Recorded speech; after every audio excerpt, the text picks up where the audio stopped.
Everyone, welcome to my YouTube channel Light Up Topper. Happy New Year. My name is Priyanka Singh. आज हम class 12 chemistry chapter 1 solution cover करेंगे one shot में।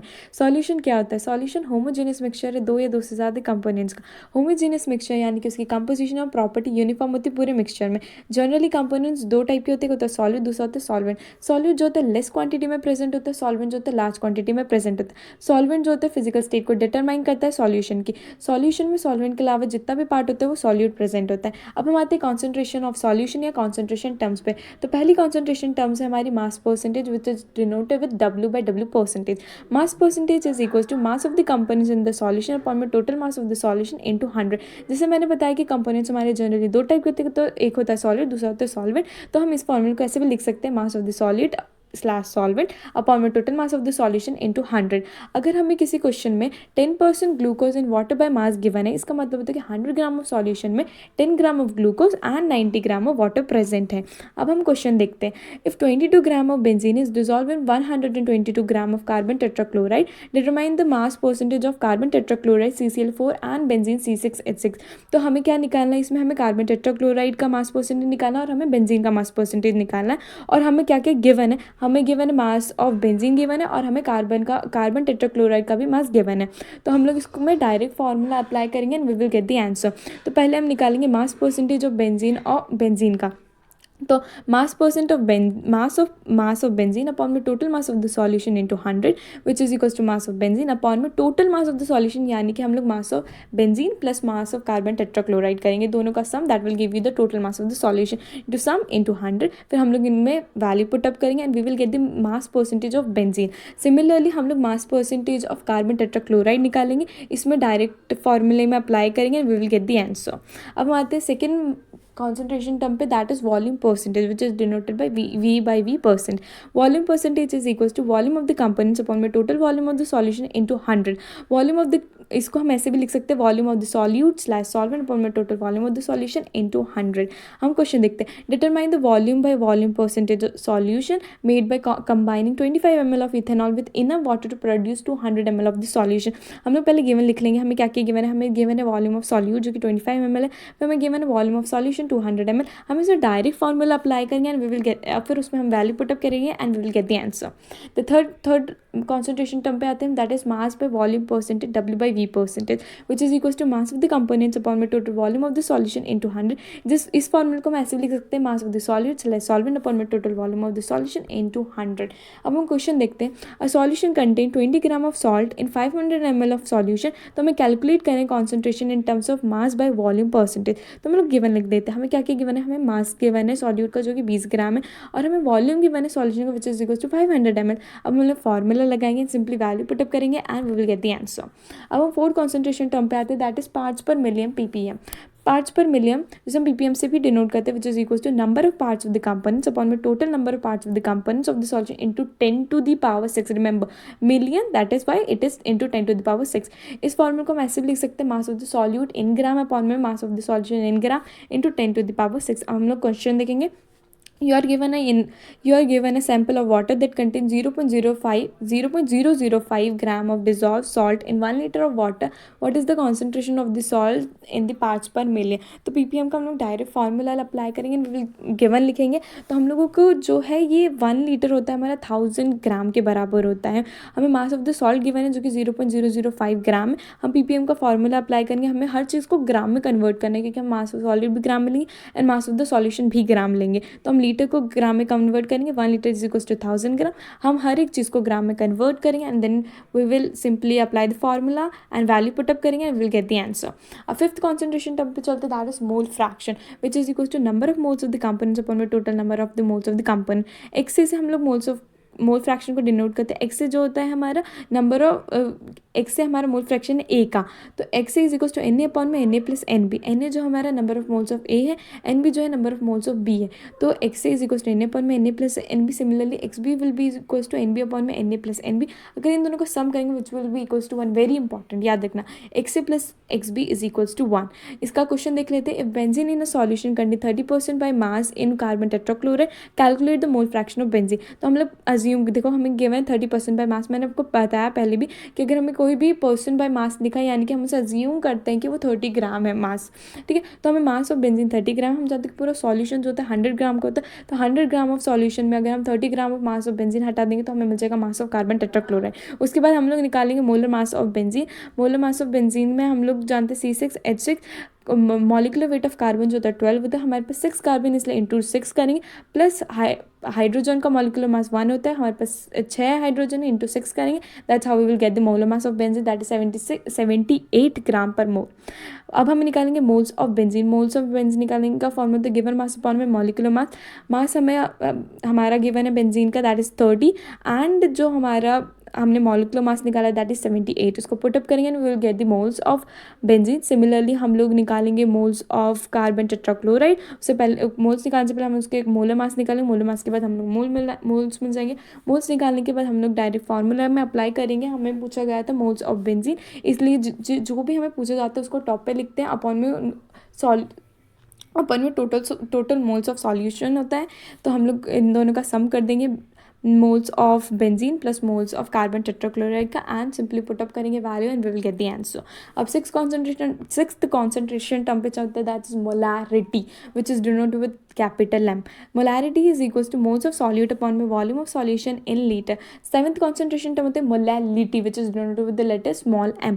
Molality is equals to moles of solute upon में mass of solvent in kg। Very important, जो mass of solvent होता है वो kg में होता है।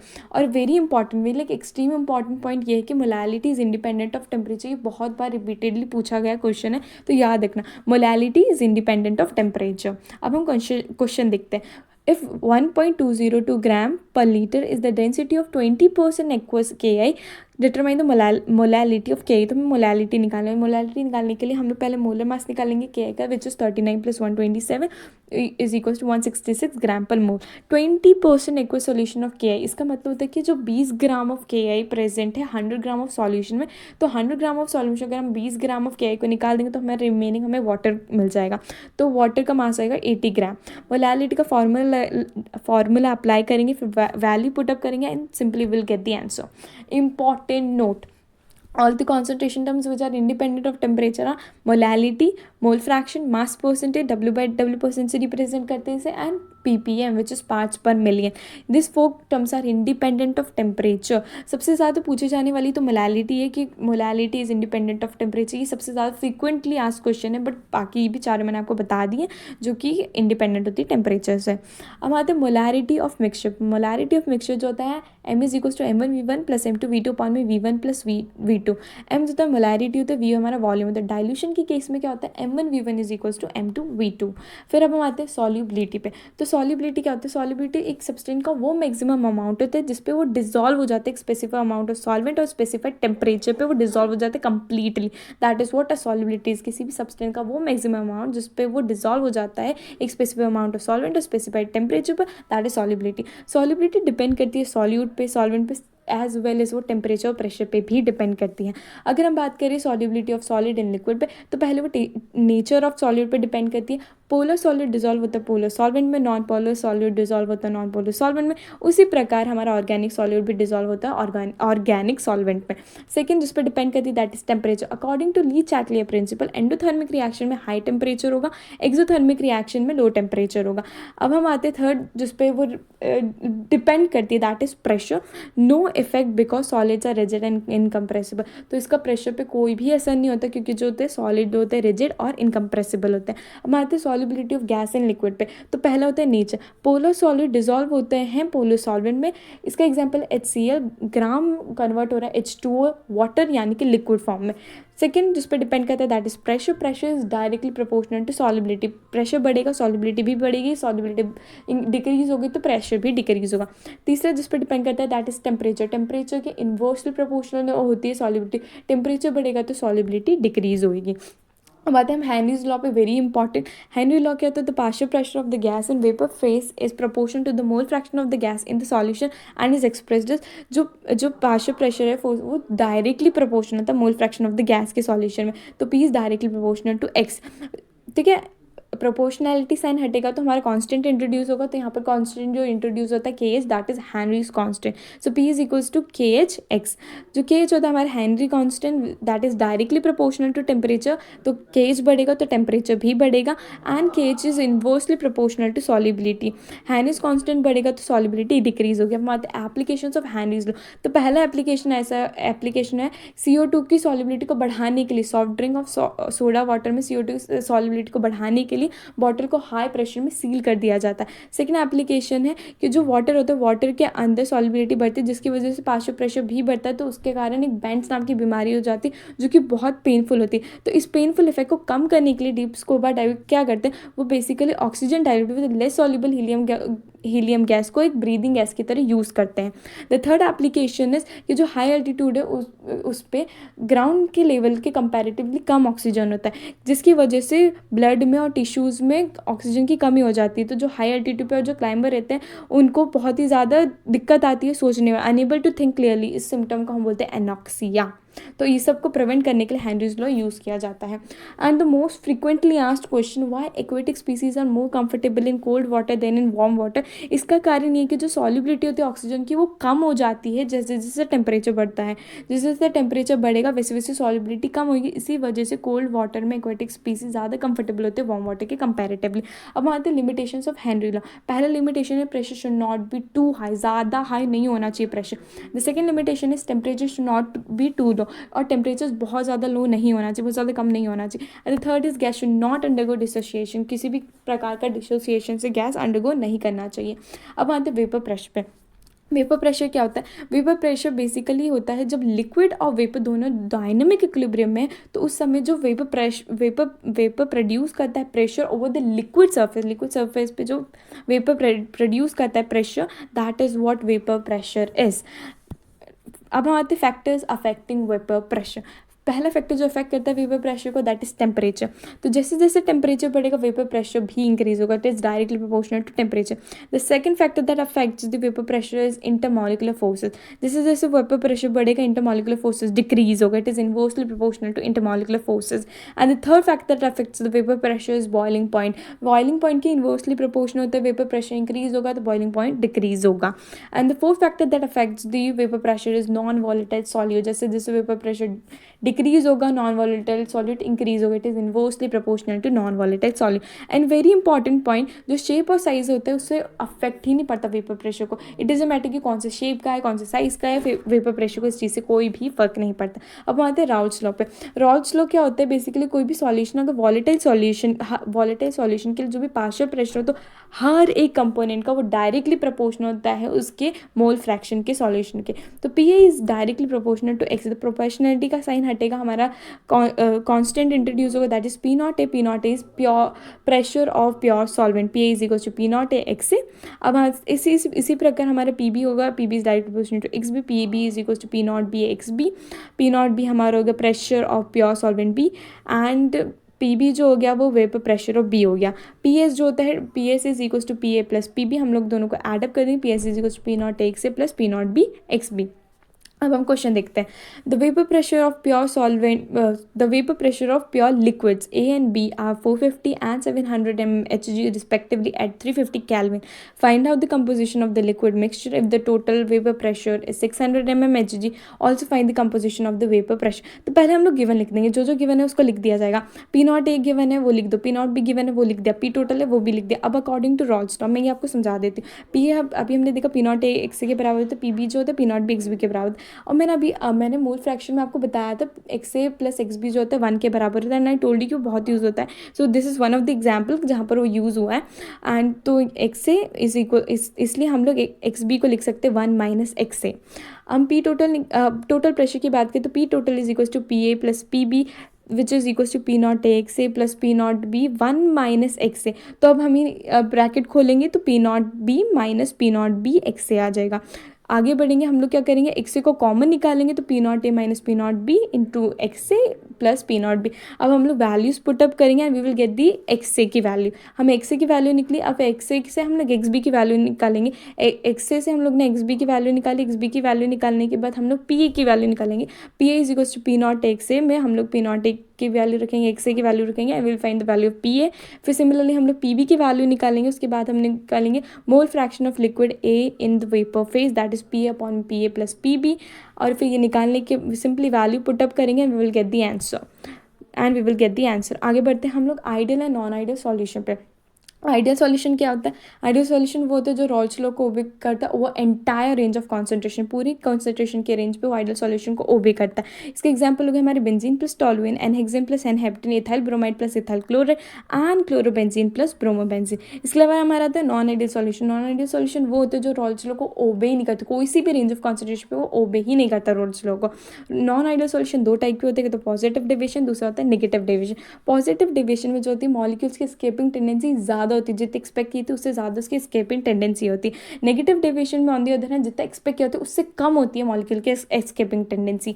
अब हम आते हैं कि ए बी का इंटरमॉलिकुलर फोर्स जो होता है वीकर होता है। पॉजिटिव डेविएशन में ए बी का इंटरमॉलिकुलर फोर्स जो होता है वीकर होता है ए बी बी के इंटरमॉलिकुलर फोर्स के intermolecular interaction comparative.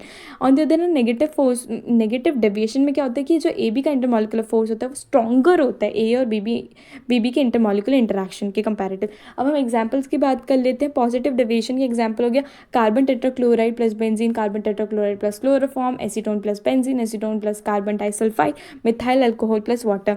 And negative deviation का एग्जाम्पल हो गया chloroform plus acetone, chloroform plus diethyl ether, HCl plus water, chloroform plus benzene, HNO3 plus H2O। अब हम ग्राफ देख लेते हैं, ग्राफ से हम लोग ज़्यादा चीज़ें समझ पाएंगे जो मैंने आपको बताया है।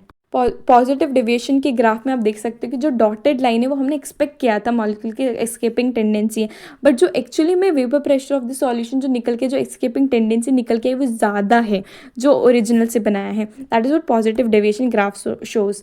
अब हम नेगेटिव डेविएशन की ग्राफ की बात करें, देखो vapour pressure versus mole fraction की बात करें तो हमने जो डॉटेड लाइन बनाई हमने एक्सपेक्ट किया था कि जो मॉलिक्यूल है इतना एस्केपिंग टेंडेंसी होगी उसकी, बट उसके कंपेरेटिवली जो है एस्केपिंग टेंडेंसी मॉलिक्यूल की कम आई है। You can see it from the negative deviation graph. अब हम आते हैं आइडियल सॉल्यूशन और नॉन आइडियल सॉल्यूशन के डिफरेंस पे। तो आइडियल सॉल्यूशन होता है PS is equal to P not X A plus P not B X B. On the other hand non ideal के केस में ऐसा नहीं है, PS is not equal to P not X A plus P not B X B. Ideal solution में जो होता है कोई भी चेंज नहीं होता है एंथैल्पी का मिक्सिंग में। जब हम मिक्स करते हैं कोई भी एंथैल्पी का कोई चेंज नहीं होता तो delta H is equal to 0। On the other hand non ideal solution में there is a change on mixing of enthalpy, that's why delta H is not equal to 0। There is no change in volume of mixing. Ideal solution में volume का mixing में भी कोई change नहीं आता, that's why delta V is equal to 0। And non ideal solution में change occur होता है, इसलिए हमारा delta V is not equal to 0।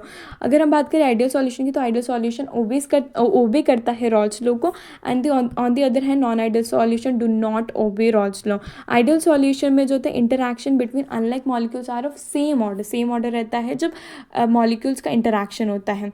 Unlike molecule का इंटरैक्शन होता है तो उनका ऑर्डर सेम होता है। On the other hand non ideal solution में जो इंटरैक्शन होता है मॉलिक्यूल का वो डिफरेंट होता है, डिफरेंट ऑर्डर का होता है। अब आते हैं एजियोटोप्स पे। एजियोटोप्स में जो होता है composition in liquid and vapour phase same होता है।